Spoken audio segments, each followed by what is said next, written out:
Welcome to the How Humans Work podcast. I am your host, Jef Szi, Jeffrey Salaji. So glad to have you here.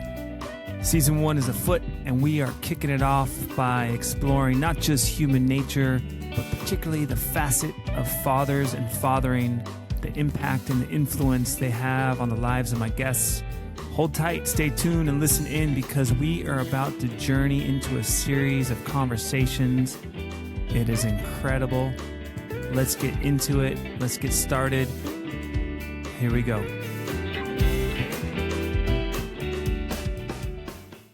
Ned Schaut, welcome to the How Humans Work podcast. I'm really glad you're here to join me for a conversation around fatherhood. Yeah, man. Thanks so much for having me. I love taking a pause in the day from the day-to-day work and talking fatherhood and meeting somebody new. Where'd you grow up? Born in Los Angeles, and then at the age of 5, moved to a small one-street light town in Northern California. Where in LA were you growing up?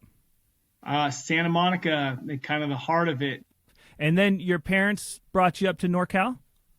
Yep, my dad had grown up in Wisconsin, and he had me and my brother, and he was kind of a hippie traveler in a sense, just kind of going wherever the wind took him, and then had me and my brother and wanted us to grow up in a different environment than in the city. And so where did he bring you to? So we moved to a little town called Hidden Valley, just north of, you got San Francisco, Napa, then some small towns like the wine country, St. Helena, Calistoga, and then over this big mountain is a little town called Middletown, and then outside of that is Hidden Valley, which is where we grew up, and it was a really cool place to grow up. I bet. Yeah, Lake County, right?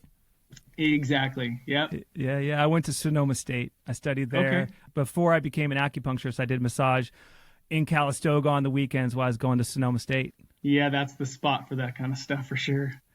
And so your dad, you said he was kind of did you say he was a hippie and a little bit of a wanderer traveler? In a sense, yeah, I would say so. I mean, he grew up one of 7, one of 7, and then always the long hair, graduated high school. And first thing he did when he graduated high school was buy a motorcycle and drive it from Wisconsin into Mexico. And he was gone for a few months. And that's just what he did. That was just his spirit, huh? Yeah. Right out of high school. Right out of high school. Mm-hmm. Uh-huh. So what year was that? What year did he graduate? Shoot, let's see. He was born in 55. Okay, so he's born in 55. So we're talking, early 60s, right? 73, 18 years? Okay, yeah, early 72, 70s. 73? Yeah. Amazing. So that sounds like a courageous guy. Yeah, you know what? I think he just wanted to experience all that he could experience, which is cool. I've never really acknowledged that. And then he was also always open to opportunity. He always talks about before my brother and I were born, he could fit everything he owned in his car. Uh-huh. He'd share how his apartments were eclectic, cinder blocks, or, his table was one of those big, where you'd have all the wire on it, like one of those huge things they'd use for like PG&E or something where they'd have all the wires, like a spindle, Yes. It's like his table. So I think he would just find stuff to kind of put together his spot. He talked about having a hammock for a bed in his apartment. These are just little things that are coming to me from him sharing stories with us. But he was just kind of always open for the opportunity. And a bit of a minimalist, like just efficient, not needing to have a lot, really more about experience than things, as I'm hearing. For sure. Yeah, for sure. And so what's your father's name? Richard Wolfgang Schaut. Yep, we share a middle name. Sweet. And then my son's got the Wolfgang as well. That's great. I love it. So, we're just dropping in here. You're starting to open up about your dad and where you grew up. I'm curious, did he tell you, or did he approach the move to NorCal and that really remote rural area consciously and say, hey, this is what I want to do. This is why I'm taking you and your brother here. Was it spoken? Was he a communicator like that? Yeah, interesting. I mean, I was 5, and I feel like I only kind of remember my life in 3 to 5 year chunks, just just always doing so much. I don't really remember, but I don't remember it being a negative either at all. I don't remember us feeling like, oh, we're leaving friends or anything. We might have been a little bit too young for that. But I know, as I hear him share the story now, it was like he needed health insurance because he had sons, kids. So he became a teacher. And it's cool how his story goes, like how he did thing to thing to thing, and how he became he was a high school teacher. He's retired now. And then he just put his applications in Northern California. I think he loved the outdoors, loved camping, loved hiking, saw that as a great place to be able to do that. And so he just put his application resume out to a bunch of schools and happened to land at this school. So he got a little more pragmatic when he had you guys and taking care of you. So the move kind of met those things of both his spirit and his pragmatic needs to be like, okay, this is what I want to give my sons. Yeah, I think so, because, his goal was to have a different job, I think, every 2 to 3 years just to do something different, but because the need of health insurance and to support us. But I think he's just a passionate person. So he just put his passion into what he was doing in his work and English high school teacher. Okay, so, he got to share his philosophy about life and reading and all that he gathered in that environment with fresh new minds all the time. Yeah, I could see that. That passion's cool. Did he model that? Did he continue to keep that alive for his life? Or did the responsibilities of raising kids wear on him? What's your kind of sense? Was he a good model for you around passion? Yeah, you know what? I mean, I think that he was a good model for passion and work ethic. What's interesting, though, is when I was in 7th, 8th grade, he had brain surgery. And I mean, to the point where I remember one family member calling to prepare me, hey, your dad's not going to live through this. And then my dad getting out of that, they said he'd never walk again, he'd never work again, these things. And I mean, he's the dedicated dude. And so he figured it out, made it happen. But his routine became very important to him after that. And I feel bad. My brother and I would mess with him because when we'd be at a stop sign, we'd supposed to be turning right and he'd want to turn left. He'd want to do like the opposite. So we would mess with him. I remember him getting pissed off at us one time because we didn't really know, we're 8th, 9th grade kids messing with our dad. So I know your question is more like, did the passion and the joy for life sort of maybe diminish with his, 30 years at the same job? I don't think so. I don't think so at all. I mean, even now he just picked up a new hobby. He's flying, like where you run and jump off a hill or a cliff, and not paragliding, but where you have the parachute.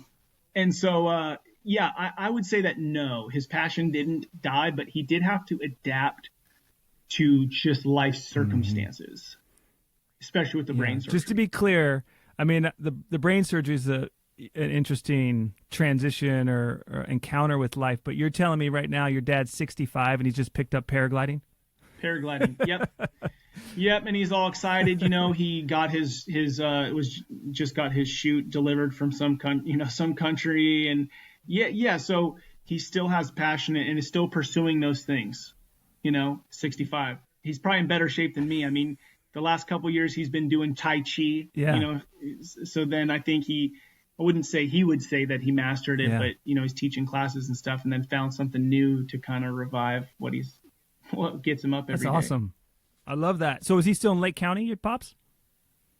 He's not. So when those, the California fires, the big one, I think 5-6 years ago happened, my house I grew up in burned down. And I would say that it was a good thing for my parents. So he lives here in the foothills of Sacramento where I live now as well. Great. So he's close by. Yeah, I live about a half mile from him, see him every week. Amazing. So you guys are tight.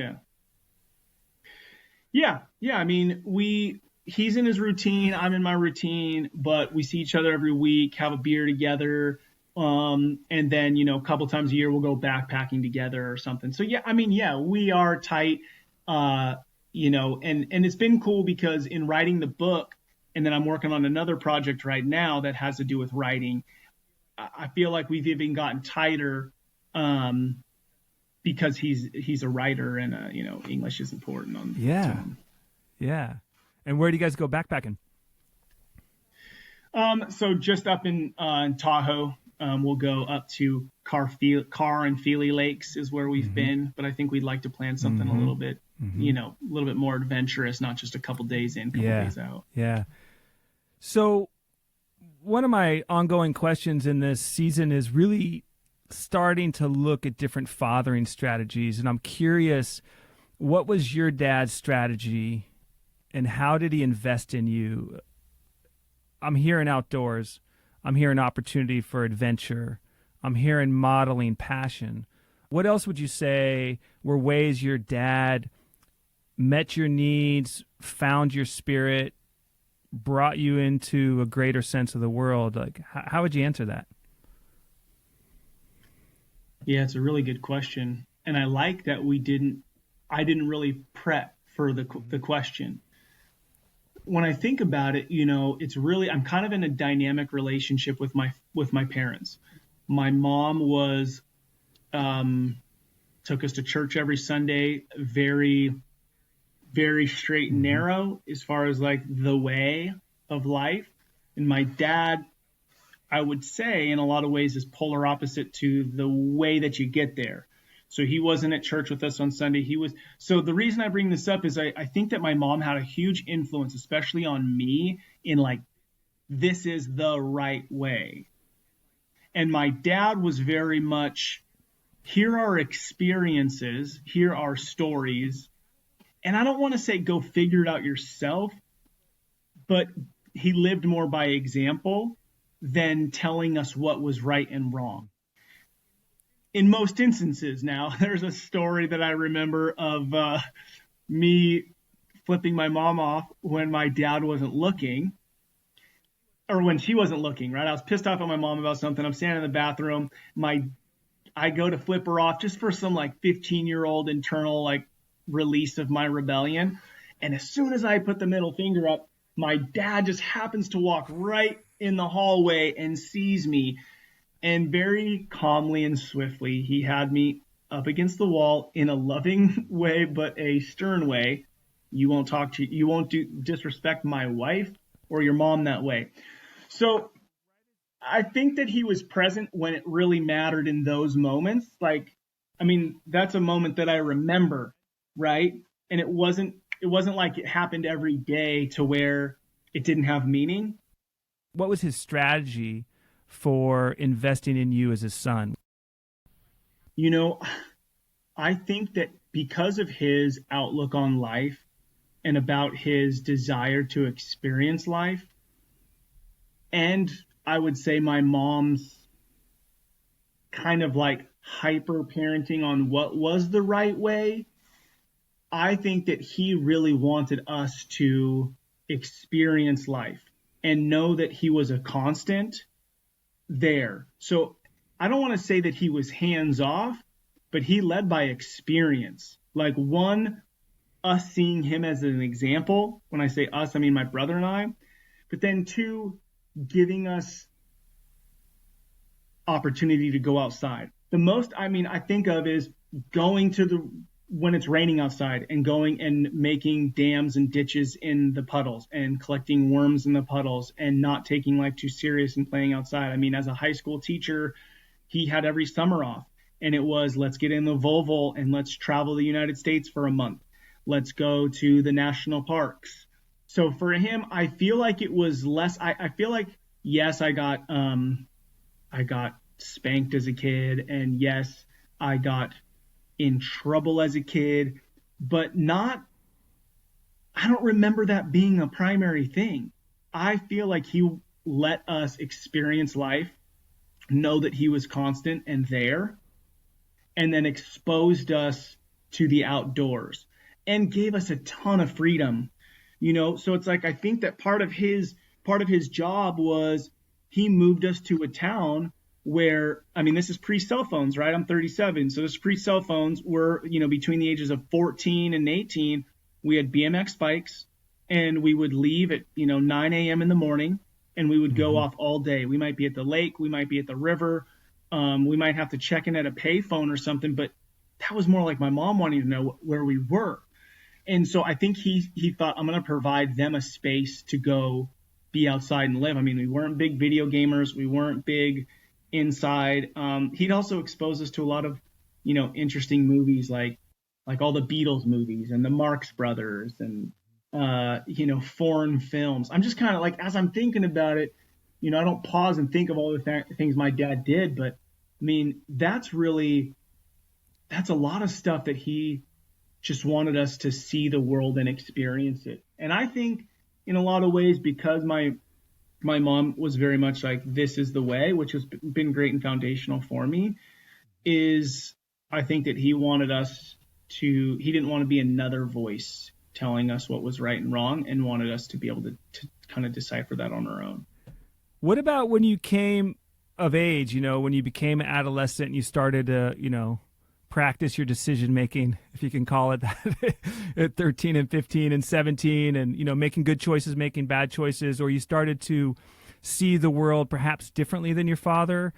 Did you have any kind of tension that emerged as you became yourself, and was he able to remain present, work with you at your developmental edge, and still keep your relationship intact? I'm kind of guessing that from the way you're talking about it, but just to clarify.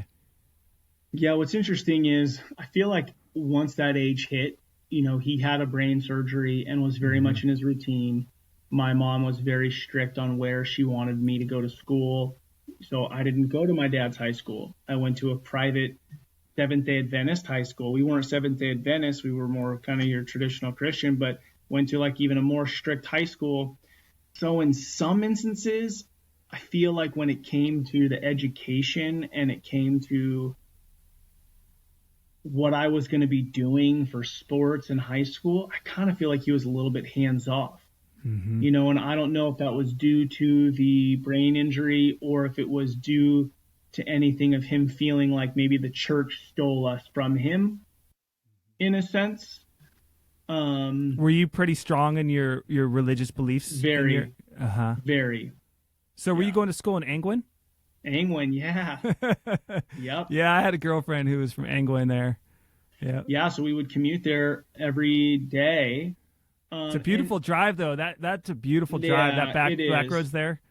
But tell me. So tell me about that Angwin strong, religious. I mean, experience. It was cool for me because I was going to like a Pentecostal church, which is like on Sunday, very evangelist kind of, I don't know, just more charismatic.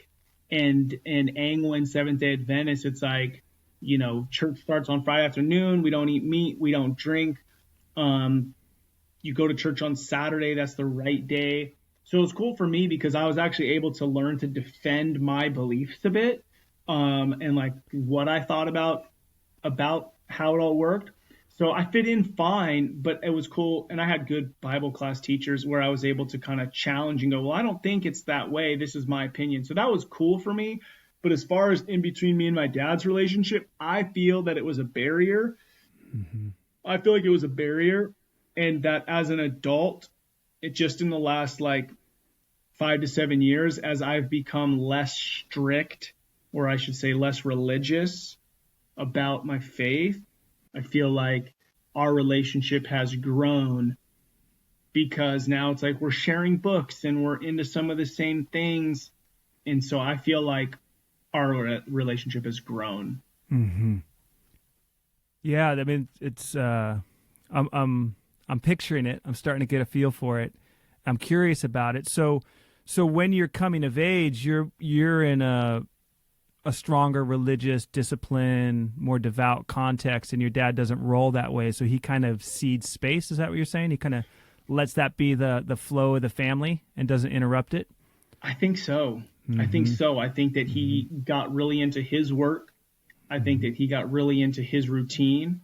And I think that it was a combination of the highly dedicated that my mom and I were. And then because of his brain surgery, those are the things that he just kind of got into a routine that mattered.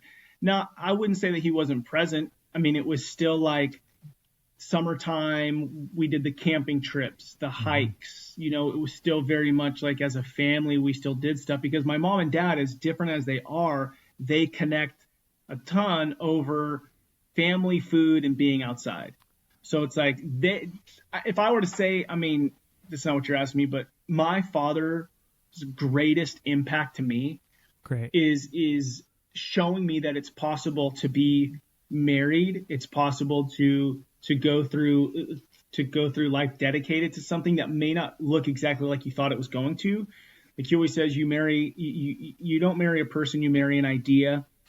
And so, I mean, they've been married 38 years. They just celebrated. That's the greatest gift my dad gave me. And I would say that I don't want to say it was more him than my mom, but he didn't just follow suit and become the submissive, passive husband who just went to church and didn't believe all the crap that, that he thought it was. He also didn't fight it and not let her tithe or do the things she wanted to do. So, I mean, as far as sacrificial love, I've always said my dad looks more like Jesus than anybody I know, because there is no ounce of like bitterness or judgment in the dude. And he could have those things. He could, and he doesn't. I'm glad you're addressing it because I was curious about the tensions and the polarities. And it sounds like they were able to find their way in large part because of your dad's willingness and tolerance or maybe acceptance for the differences without getting his nose bent out of shape around the approach your mom had and still being himself. Yeah, and it sounds like they reconciled that. Like I was wondering, like, wow, what was that like to have parents who were that vastly different? Were they at odds? And I'm hearing that not that everybody's perfect. Yeah, no, any marriage, not at all by any part. But yeah, but they found their way through. Yeah, and continue to do so. So like even now, I mean, like any married couple, you go in and it's like my dad left open the cupboard and my mom's making a remark about it or some crap like that people do. But in our world where it's like people are so just about their own opinion, their own way, and everybody else is wrong, they still continue to figure it out, which is an incredible example for my brother and I and our marriages and our kids who will be married one day, most likely. Yeah. I think that is a beautiful gift, and it's cool you recognize it. What else, as you sit here and you reflect on who your dad's been to you, comes to mind in terms of just feelings, appreciation, stories? Is there anything else that you would want to say right now? Yeah, I mean, a couple things is one, something that's been transformative to my life to the point of I created a journal for dads, and this isn't a plug for that, but it's an acknowledgement that when I used to hear my dad tell stories about going on a motorcycle trip, he talked about how we started journaling it and documenting it. And so at the age of 18, I started journaling and documenting my life. And it's been like a time machine for me to be able to go back in time and reflect on who I am, who I'm becoming, where I've continued to be an idiot, where I've grown. And so that has been huge for me. The other thing is following through. My brother and I did a podcast recently reflecting on family trips and what it was like, because he kind of took a different path than me. He was wild. And how we both, he's 35 and 37, we've come to the same place. So he was kicked out of 3 or 4 schools, hiding weed in his bedroom, I was just like listened to my mom and followed, and my brother did the opposite. So we kind of were reflecting on how this foundation that our parents taught us, that our dad taught us, how to be faithful to our wife, how to work hard for the family, has brought us in our, mid 30s to the exact same place. But if you would have saw us at 15 and 16, you would probably said those two dudes are going to be at drastically different places. So I think, like, for fathers listening, that's critical, just stability, right? Stability in a world where, like, it doesn't feel like things are very stable. So I would say that's huge, the stability, which we kind of touched on. But the family trip thing that I was going to share is our dad would always tell us stories as a kid of one particular that I think of is that when he was 13, 14, he went on this canoe camping trip in Canada. And I feel like a lot of times people will say, oh, we're going to do that one day. Oh, we should do that one day. But if my dad ever said that, it happened. Right? So I remember, we heard that from 5 years old. When we were 13 and 15, we went on a 10-day canoe Canada trip, And so that follow through, and that's something that I've definitely brought into my fathering role is if I have an idea of an experience I want to give my kids, I'm not just talking about it and it's like one day, it's going to happen. Now it might take a little longer to save up. It might take a little longer for it to happen. Things might get in the way, pandemic, whatever, but make it happen. And I for sure learned that from my dad and my mom, but my dad being the breadwinner, he made it happen. He made things happen. That's beautiful. I love that. I love that reliability. Yeah. And I love, just to add in, I love that he made the transition pretty damn well from being an ambitious young explorer to still keeping those spirits and passions alive and imparting them to you and your brother. It's he sounds like he did a really fine job showing up and offering the best parts of himself to you and your brother. Yeah, and it's really cool to reflect on it with you because I think that sometimes I can be like overly intentional in every day, like almost exhaust my family.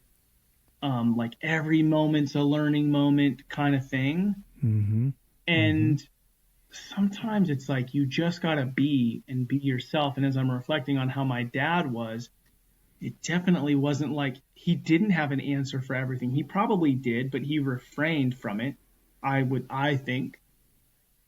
And as I share about how my brother and I kind of made it to the same spot, we didn't have him checking in on us every week. What are you doing? What are you doing with your life? What about this? You should do this. Like that's exhausting for people. And I think that if I didn't pause and acknowledge how my dad was with me, I think I could find myself over parenting my kid to like reach their perfect potential and not just let them figure it out on their own.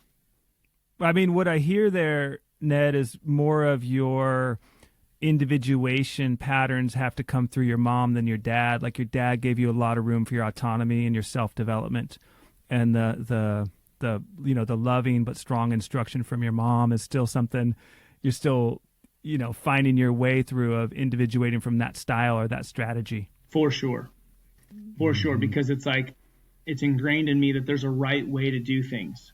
And I would say that my dad would argue that there isn't a right way to do things. I mean, the big life things, that there are multiple ways to get it done, So take the path that you enjoy and not just be so focused on, is it the right way or not? Enjoy it. Yeah, there's a good poem out there by Mary Oliver called starts out with the line of, "You don't have to be good. You only have to let the soft animal of your body love what it loves." So I'm thinking about that as a poem. It's beautiful. I'll send it to you. Yeah, please do. It's funny because I feel like just in the last 2 years, my dad and I have been going back and forth on this topic, and I finally have come to his side on it.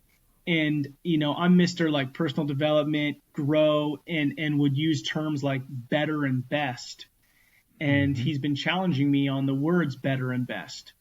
And it's only been in the last few months that it finally clicked for me, and it's been cool because I've been doing some meditation and sharing like my experiences with him in meditation, and it's been cool. So it's like his constant, it's like now more than ever, he is there helping me navigate this transition I'm making in life of really being focused on being good. Like I feel like I've been focused on being good for 37 years. And now I'm in this transition of it's not about that.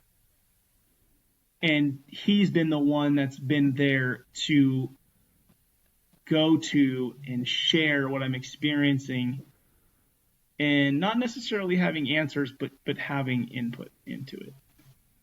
I love the arc of his fathering still at play. That's some serious patience.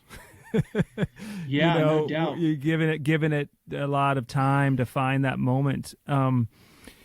I really do. I have goosebumps and making me miss my own father, who's been gone for about 18 years now. But wow, it's really sweet that you have that. And when my father died, I was like, I would tell men all the time, enjoy your dads while you have them, take advantage, be with them if they're available in that way, if you can, because, it's not a forever thing, but that's a really beautiful thing. And it wanted me to transition a little bit to, well, actually I did have one question, which is, if it's not about being good, do you know what the other thing is that's replacing that yet? Yeah, it sounds so like, I don't know, hippie spiritual to say, just do it. Just be, just Mm-hmm. be. But it's that discovery of you. So my answer is that there is no destination. So I think in being good, there's the idea that there's destination, that I've arrived, and that in just being, there's the acknowledgement that there is no arrival, which is the beautiful thing, which is the greatness of life. Like, it's an adventure. So enjoy it. Right. Mm-hmm. Now, I do think that each day, you're given responsibility, and you do want to be better than yesterday. But you want to grow. And what I'm realizing is that it's when you're trying to be good, you're focusing on yourself. Mm-hmm. And if we look at, from the moment we're born, we're reliant on each other. We were made for relationship. And being good is more or less just comparing yourself to others and not just being with others, and realizing everybody's growing together. Yeah. So that's so it's kind of isolating to be good in a way. And I hear the contact points of actually dropping down and being with people, which I know you have 5 children, which I love and is amazing. Yeah. I know that you're doing work around fatherhood, and I want to talk about that in a little bit, but I want to kind of transition through your father into your own life and into your maturation. Is what did you not know or understand about your father until you became a father yourself?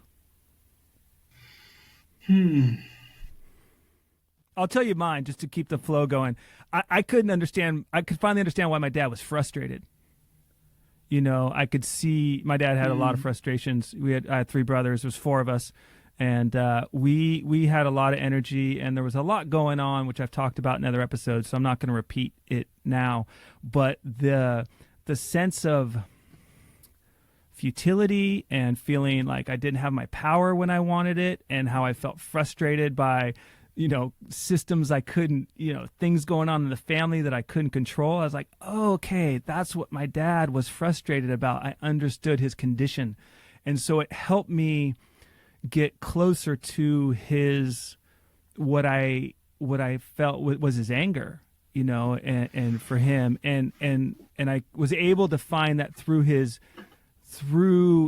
anger that he had in life at different times and different moments around parenting, I was able to find a closer relationship with his experience. So I don't know. It's kind of strange to say, but it's true. Yeah. Okay. No, I got one. And I feel as though what I learned, and I'm continuing to learn. So I didn't learn it. I don't want to say fast enough, because I've always had fun and been silly with my kids. But like, my dad is like, I don't know if you've seen Sesame Street, but he's like Mr. Noodle on Sesame Street. Like he'll get dressed up for my kids to come over and pretend to be his sister visiting from Wisconsin, like with a wig and a dress, and just be so silly. So, what he taught me was, especially with our little kids, is to just be silly with them, have fun with them, wrestle on the floor. And I think, as I say it now, that's almost like what the religion took, is that it's so serious. And although my dad worked extremely hard, put in a ton of hours and worked hard for the family, he still was like, you don't have to take life so serious. Yeah. Very tongue in cheek all the time. And so as I, was on my middle school, high school, college, like taking life so serious in a lot of ways, I think that as I had kids, you realize like the world from kids' eyes is like, you should enjoy it. So be silly and have fun, and don't take it too serious. And I think I'm still learning that now, is to take a deep breath, not be so serious, and to enjoy the day that's ahead of me. And I think it can be paired. So I think what my dad showed me is like, it can be paired with really hard work.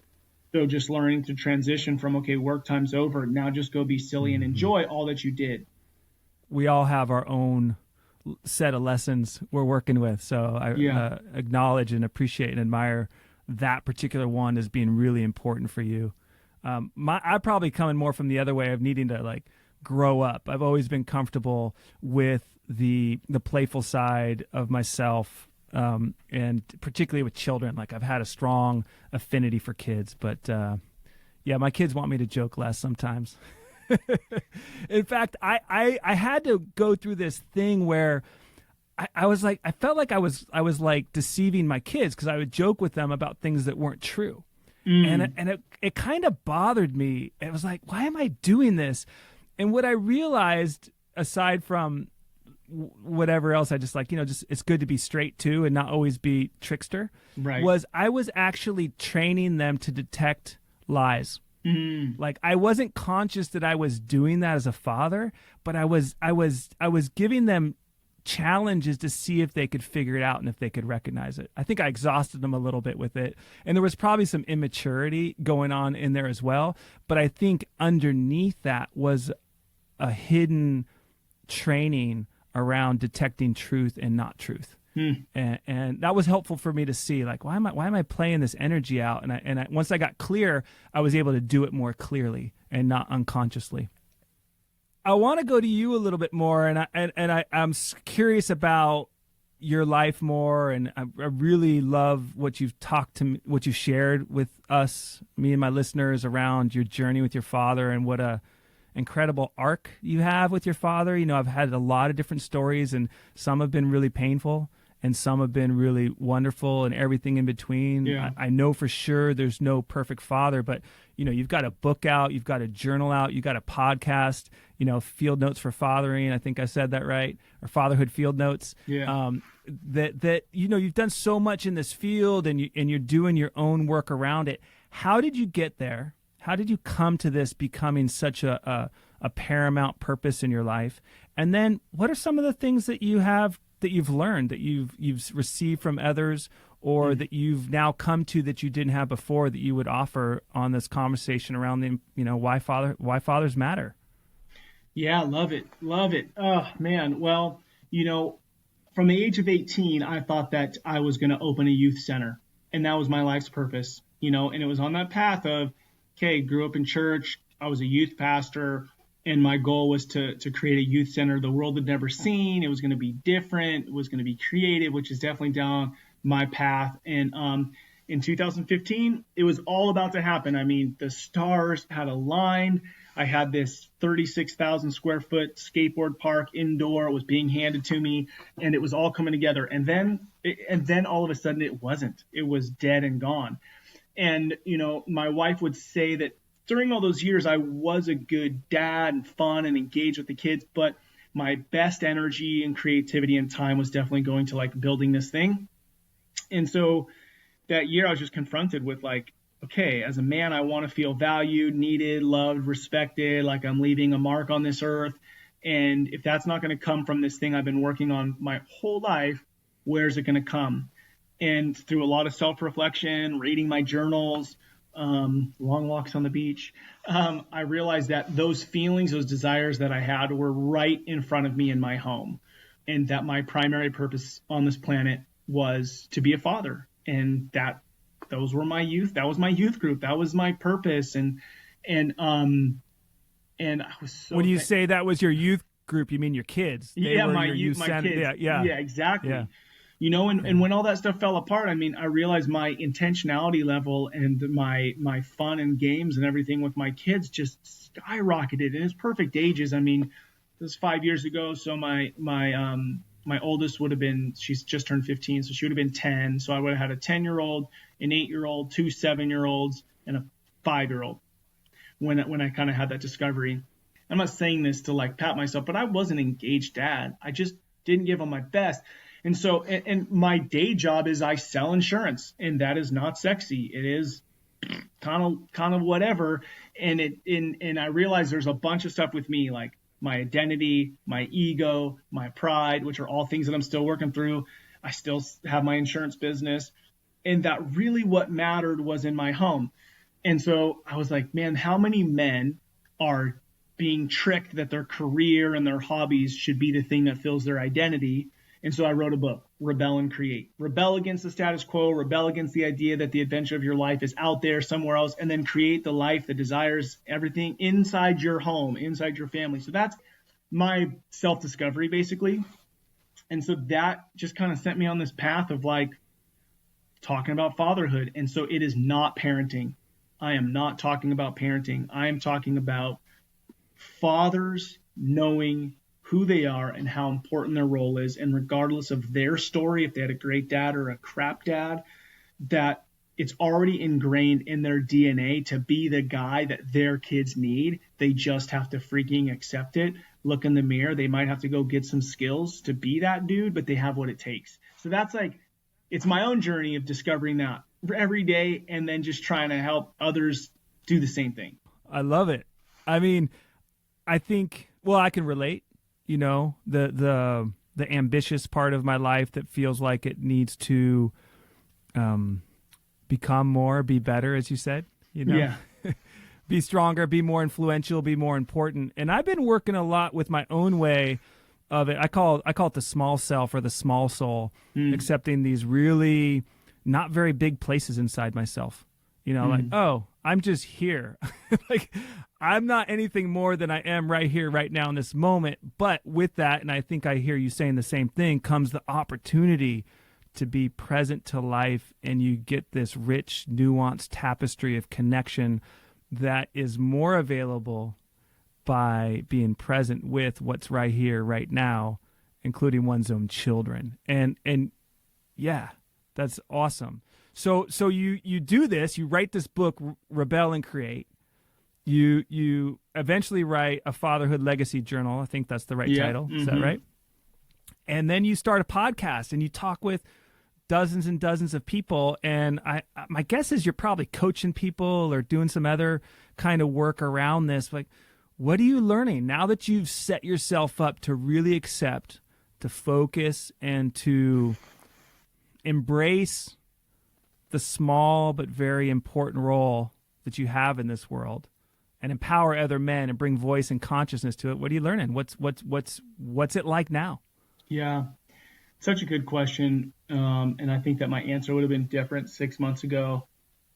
You know, I haven't tried to make any money at the Rebel and Create stuff. I've really tried to hold it loose. You know, there's so many things out there that are like these coaching or these men's retreats. And I have ideas for things, but I've been holding it real loose because I'm just not sure where it's headed. And I don't have to have it make money. And so I just try to go, okay, I don't want to do anything fast. So I'm kind of just like riding the wave and seeing what happens with this, because so much of my life feels like I can't do that. And why I said my shift in this is I think when I first wrote it, it was like, I made this discovery and nobody knows.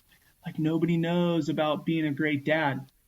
And so what I think I've realized is what I have realized is, I mean, I've done since June 2015, I have released an interview with a dad every single week since then. And I've got a list of another, you know, like the next couple months are already booked out. There are incredible dads out there.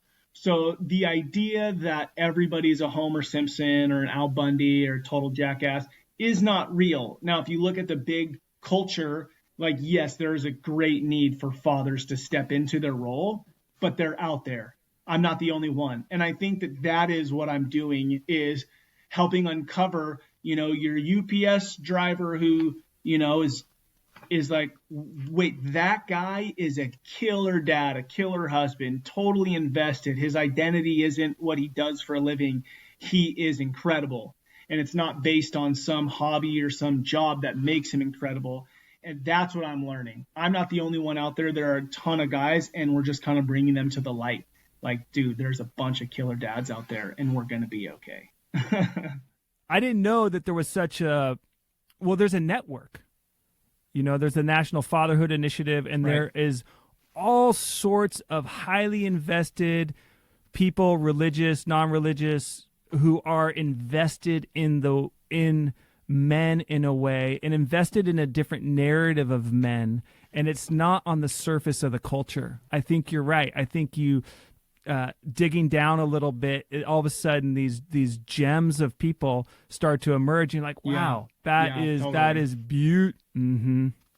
I'm right there with you on it. I'm a little earlier on. My show is not going to be just about fathers. My show is really about larger human nature, but somehow the toehold of the father story has been mythical for me, because the uncertainty of men investing in their offspring is a stress that we have as a society. And somehow, whether it's the success model or it's the impact of crime and childhood neglect, or whatever the things are that interrupt men from developing in a really clear, strong way to understand themselves and be constructive versus destructive, right? That is something I'm very passionate about. So it's been my toehold. But since we're here, I want to go towards another thing that this podcast is eventually going to become about, and that is stress. I'm working on a book about stress. I think I was telling you in the pre-show that I'm very passionate about it for reasons I have difficulty fully articulating, and I'm exercising that out through the process of writing. So I'm curious, because I know you have the spiritual part and your relationship with God and faith, and I also hear you have this other energy from your father's transmission is passing on about just being in the moment. But I'm really curious how belief in God, a relationship with God, people who abide in a Christian or a strong relationship with Jesus, how that seems to help people with the stressful events in their life. And I'm wondering if I could trouble you to and ask you to open up and talk about that particular relationship between the adversities and the value of having abiding in a religious or a relationship with a God or Jesus, however you see it. Yeah, man, it's an incredible question. And again, as you ask it, I just want to, it's like, we didn't prep this. We didn't prepare this. I didn't know you were going to ask me this question. And so, I really want to share what's in my heart and not just some answer somebody told me to say 100 years ago so that it falls in line. There have been... you got this, by the way, you got the spirit of the podcast right there. That's what I'm after. Cool. Well, yeah, man, again, this journey that I'm on, my answer again would change to where I'm at now. But being a Christian, I don't think that I'm good or better than anyone. Being a Christian, I don't think that the luck of the draw is any better for me. I think that life happens to everybody, and that your perspective, whether a Christian or not, is when something happens, why is that happening? Are you being punished, or is that just how life happens that way? And then when that thing happens, good or bad, is it something good? I'm blessed. If something's bad, I did something bad. No, life happens. And so just want to preface it with that. And then it's your response, right? It's your response to what's happening to you. And when it comes to stress, and I am stressed.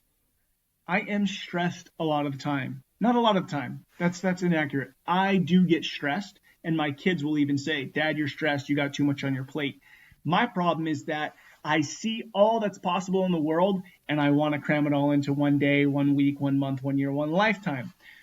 But when it comes to stress, the one thing I go is like, dude, if I didn't have this faith or this idea that there's something else out there that made me, and that I am connected to a source that had a creative idea when they made me or designed me or thought me up, I'll tell you that for a lot of my life, with the youth center particularly, that just stressed me out. Like, what's the thing I'm supposed to do?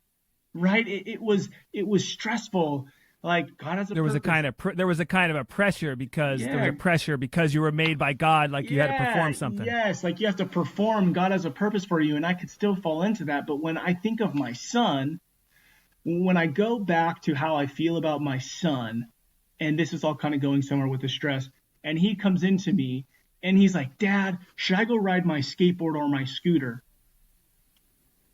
Why am I going to sit there? Whatever you want to do, bro. Like, go have fun doing what you want to do. So to sit there and go, God, should I move to Northern California or Kentucky or whatever? I think that sometimes we just get so caught in that. So that can be a stress on its own. But if you flip it and go, I was wonderfully designed and made and created to go be a created being, that's where it helps me a ton with my stress, and that in the day in, day out, I don't have to just look in the mirror and it's not all on my shoulders. Like, okay, dude, you better figure it out. This is all on you. You're God. There's no one above you. You are the only one that matters. That I think I would live with stress all the time because I have this opportunity to go, I didn't make the trees. I didn't make the air I'm breathing. I have zero control of not zero control because I could just eat McDonald's and be a fatty. But I do not have a ton of control whether my heart's beating right now or my lungs are going, right? So when I put myself in that moment of, like you were saying, the small soul, the small me, to go, whoa, this is way bigger than me. And not that I should discredit whatever it is that's stressful to me at the moment, right? Like maybe I'm having a bad day at work, or I lost a client, or, my wife's upset with me. So you don't want to just act like Mr. Positive, smiley Ned Flanders all the time, because there is life. But what you do with that, do you hold on to that, or do you let it go? And how do you let it go, and how do you deal with it? And so for me, having that source of, I'm not at the top, there's something that's life-giving above me, is incredibly helpful for me in dealing and managing and releasing my stress. I love that. The word that's coming is refuge. There's a kind of refuge in the faith and in the perspective of the faith. Yeah, yes, I agree with that there's a refuge, but I wouldn't go so far as like, it doesn't relieve me of my responsibility. And I think that sometimes is where Christians or people in general could get in trouble, because they have a way to pawn something off. And I don't like that, right? Because it doesn't release me of my responsibility, because as you and I know, like every day we take a step, we move our hand, we say words, we can speak life or death. And so if I'm doing things that are bringing death, stress, destruction, I'm responsible for those things. So I can't just go run to something saying this is why and this will take care of it. I still have to take care of the good or bad consequences of my actions, which is where stress can come from, right? I chose this career. I chose to put all this on my plate. I chose to do all that. So there are some stresses where it's not like I can just go and say, please take this from me. That doesn't mean it's poof, it's gone. It's, well, you're actually going to have some work to do to get out of this because you got yourself into this. So still highly responsible for Ned.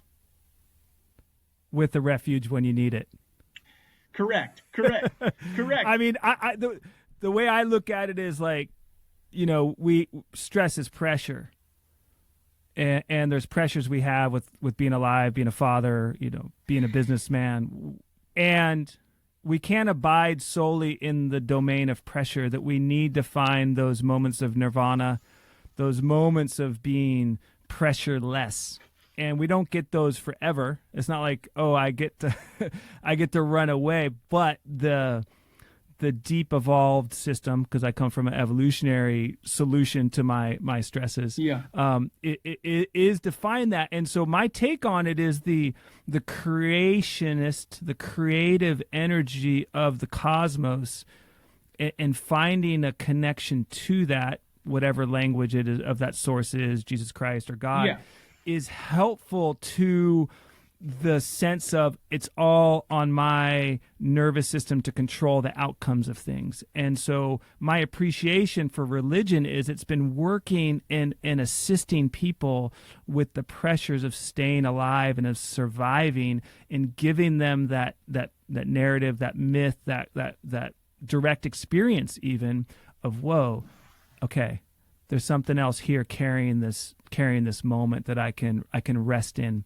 and not have to run the whole show. Yes. And as you're sharing that, just one thought is, I think sometimes we, if I'm a Christian, I don't meditate, or I can't do breathing exercise. Like, we kind of cut ourselves off from tools that are there, right? So there are a lot of tools that are there that I think that, it's just like anything. Like, I only like this team, so I can only dress this way. Whatever we do, we're, to sit in our camps that we like. But I think sometimes, maybe on both sides, but Christians for sure miss out on incredible meditation opportunity, incredible yoga opportunity, incredible breathing, which are all things, food, diet. I mean, like seeing a fat pastor just makes you want to scream. It's like, it's crazy that we will throw away some of these tools that are right in front of us, that I would say are gifts from God that we have, maybe declined, that are incredible tools to help us with our stress or with coping with life. Well, I've so enjoyed talking with you, Ned. I do want to offer you the opportunity to turn the tables, and if you have a question for me, because you've been really generous, you've really shared with me about Richard and your mom and your brother and your upbringing and your transition of finding your own fatherhood energy and refocus and for the listeners out there, please check out Ned's podcast. Please check out his work. There'll be links in the show notes. But I do want to also I like to turn the table. I like reciprocity and equity. So do you have anything on your mind? I don't have anything on my mind per se, but I'm just feeling a ton of gratitude for the conversation, because I'm sure that there are a lot of things that we are different on or have a different opinion on, but we both care deeply for human beings. And you're on a journey of helping people to discover yourself, like I am. What matter that we are experiencing all that we can in life. And so I just am like, my heart's full of gratitude right now for the conversation, because sometimes I feel like I have conversations with only very like-minded people. And I think that we miss the opportunity that there's so much more that we agree on than we probably don't agree on. And we have so much more in common than we probably don't, have in common. And so I love connecting with another human being who wants to dig into those things and learn from each other. So more, it's a huge thank you to you for your time, a huge thank you for the opportunity to have a conversation with you and meet you. And it's just an encouragement to keep doing that, keep being that, like more about the process than the outcome. And that's something that I want to learn as well. And so you taught me something today. Thank you so much, Ned. I really enjoyed talking with you today. I really appreciate the heartfulness and the praise and the gratitude you just shared with me about our conversation, because I have a similar feeling, and about encouraging me to go down this road, and that we are, walking it in our own ways, but we share this common love of human life and the questions that are therein. Yes. So thank you, Ned. Thank you for having me. Thank you so much for joining us today. Please follow us on your favorite streaming platform and share our podcast with your community and friends. All music is composed by the incredible Chase Jackson at chasejacksonmusic.com. To learn more about this show, our guest, as well as Jeffrey and his work helping people find peace with their human nature, go to howhumanswork.us.